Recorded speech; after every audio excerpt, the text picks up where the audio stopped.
Are you a barn hunt newbie? Congratulations on entering your first trial or thinking about it. We've created this video to give you the common mistakes people make in their very first barn hunt trial. One common mistake we see is people leaving equipment on their dog when they release them from the start line. Now, it's important to read the rule book to know what the current rules are in terms of what they're allowed to wear in the blind, what you're allowed to have on site at the trial.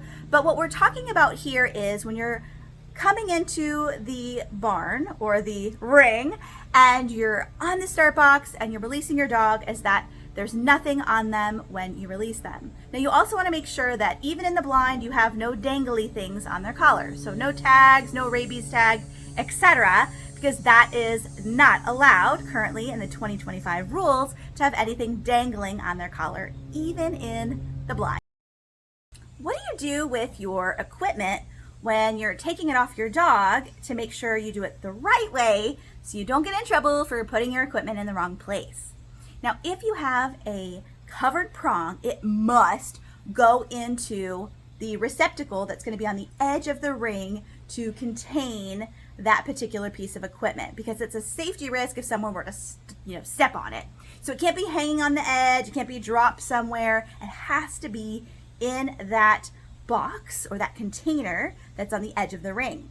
If you have a slip lead or any other equipment that's authorized, that can be left in the start box. Just make sure it's out of your way. I recommend having a pattern that you practice every time in your classes or private lessons or even in trials, that you always take it off a certain way and set it to the side so that way it doesn't get tangled. Because if it does get tangled on your dog, you might be NQ'd because it's a safety risk. If you forget and you leave your dog's collar on when you release them, they will stop you. The judge will kindly say, "I'm sorry," and stop you because it's a safety concern.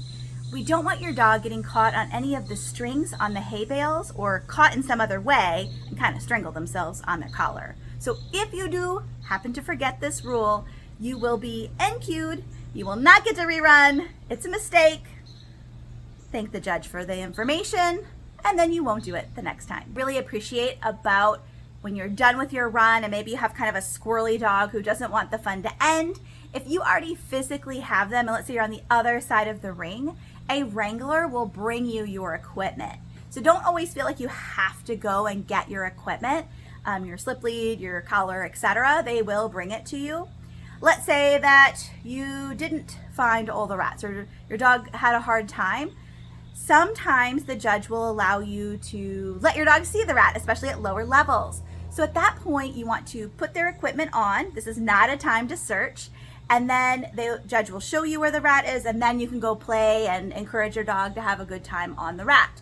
I highly recommend that depending on the dog, because that can let them know, hey buddy, you're still amazing, and this is what we're looking for, so that way the next trial you go to, whether that's later in the day or the next day or even in the future, the dog had a positive experience with rats in a trial setting. I don't know about you, but I'm kind of addicted to my smartphone.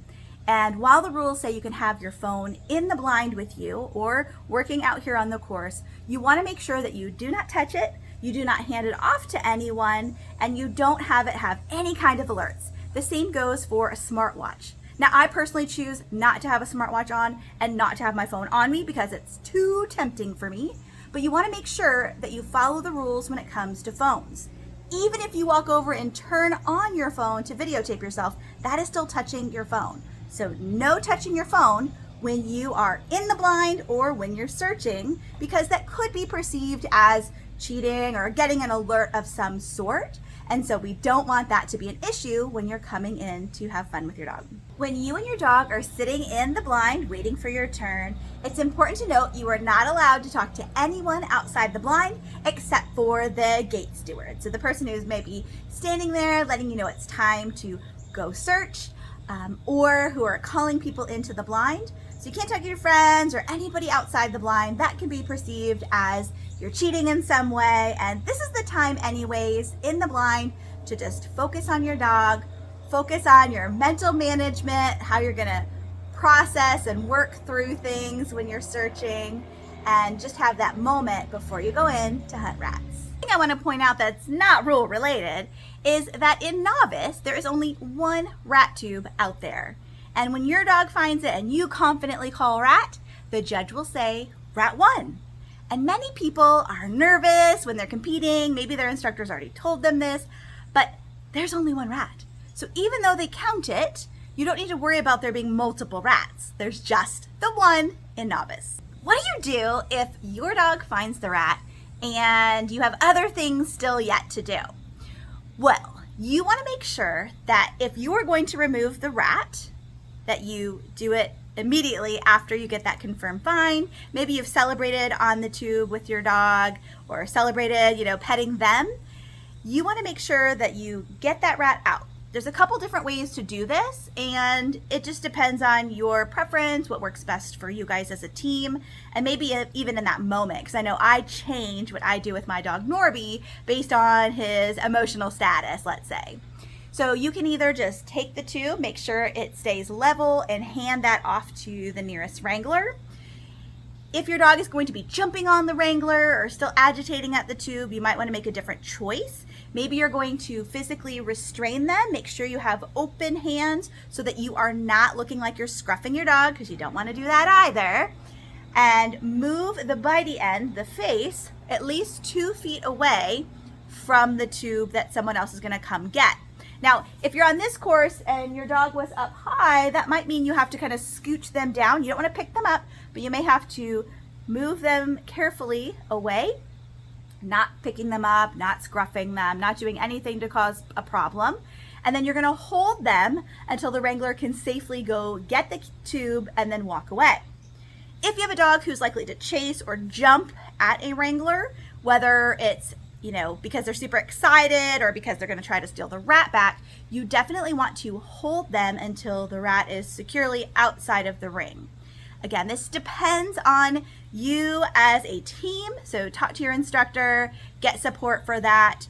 I also see people hold their dog back and then are able to, I couldn't, hand the rat off to the wrangler, so they do kind of a double. That's acceptable as well. Make sure to read the rules, as always, to know how to get the rat out of the ring if you so choose. Now, let's say that your dog has already tunneled and climbed and done all the things they need to do, and this is the only rat or the last rat. You don't necessarily have to remove it. You could just hold your dog or take your dog to go get their equipment on, because they might want to leave that rat in the same location. The only time you really want to get it out of the way, if you want to get it out of the way, is if you have other things you need to do, because you don't want your dog going back and either alerting to it and you realizing, oh, they've already gotten that, or agitating at it, and then that could be a Another rule many people will break when they're new is touching their dog or the hay or anything else when they're searching. If something falls, like your dog knocks over a hay bale or pulls the pool noodle off somehow of the tunnel, we've got people for that. So do not fix it during your run. You are just going to ignore that and watch your dog search.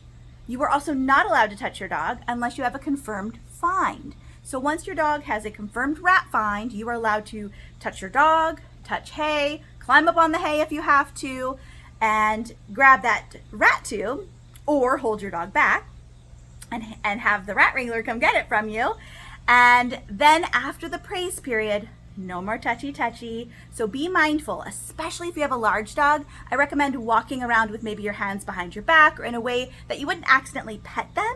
If they touch you, that's different, but we're talking about you touching anything in the barn or in the ring when you're searching. In addition to not touching anything when your dog is searching, you also want to make sure where you're stepping. You are not allowed to step onto bales or over bales of hay unless you are on your way to get a confirmed rat find. So if you do this on purpose or accidentally, that could be an NQ.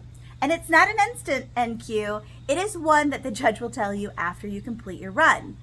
And that's kind of disheartening. So be mindful where you're stepping. Make sure to not step in any areas that are going to possibly have a rat, or that you're stepping over or on a hay bale. You also cannot touch the ground when you're trying to get your dog to go through the tunnel. Some people will crouch down, maybe pat the ground to try to get their dog to go into the tunnel. It's very important you don't do that, because that could also be an NQ experience. So make sure that your dog is good at tunneling without you having to touch them or the tunnel or anything around the tunnel to get them to go through that important piece of the course. This video is not intended to replace the rule books.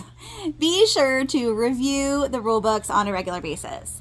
With any sport, there are so many rules and so many nuances that it's important that you check those things on a regular basis so that you're refreshed. Even I, as an instructor and a club host, it's important that you make sure you know what you're getting into. It's your responsibility. And if a judge coaches you and gives you a reminder about the rules, the best rule of thumb is 2. 1, thank them. Thank you.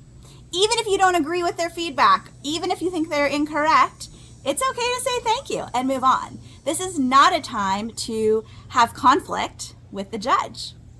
If you believe the judge is incorrect, that's okay too. They're humans. And so what you're going to do is say, thank you. Judge, when you have a moment, can we look that up in the rule book? And say it as nice as you possibly can. You could also go look it up in the rule book on the table by the secretary at the trial, and then have a discussion when the judge has time to review it with you, because there's a lot going on at a trial, and so it's good to be respectful even if someone else is incorrect. I'd love to help you with any additional questions you have about being a newbie in the sport of barn hunt. Leave a comment down below and I'll be happy to answer it.